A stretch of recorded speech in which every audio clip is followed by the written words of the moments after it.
আছে? লবণের ভিতরে কি আছে? প্রত্যেকটা বস্তুর একটা অন্তর্নিহিত তাৎপর্য আছে। কলেমার অন্তর্নিহিত তাৎপর্য হচ্ছে ঈমান। সুবহানাল্লাহ। কলেমার অন্তর্নিহিত তাৎপর্য কি?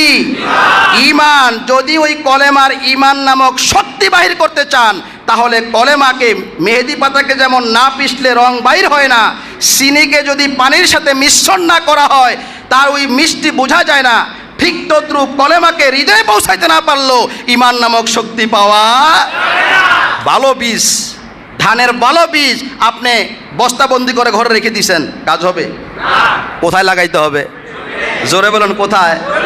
তো আপনি কলেমার বীজ আপনি ঘরে সুন্দর করে লাগাই রাখছেন, একেবারে বান্দাইয়া 800 টাকা দিয়া সুন্দর করে সোনালী কালার ফ্রেম দিয়া লা ইলাহা ইল্লাল্লাহ মুহাম্মাদুর রাসূলুল্লাহ লিখে আমরা ডাইনিং রুমে, ড্রয়িং রুমে, দরজার মধ্যে, গাড়ির পিছনে লাগায় রাখি, ঠিক কিনা?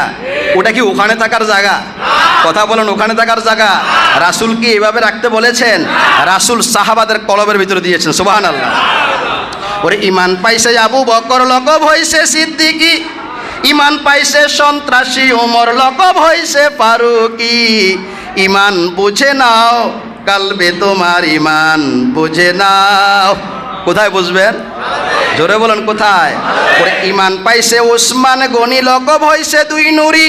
ঈমান পাইছে শেরে খোদা, মুকুট পরছে বেলায়েতি। ঈমান বুঝে নাও, কালবে তোমার ঈমান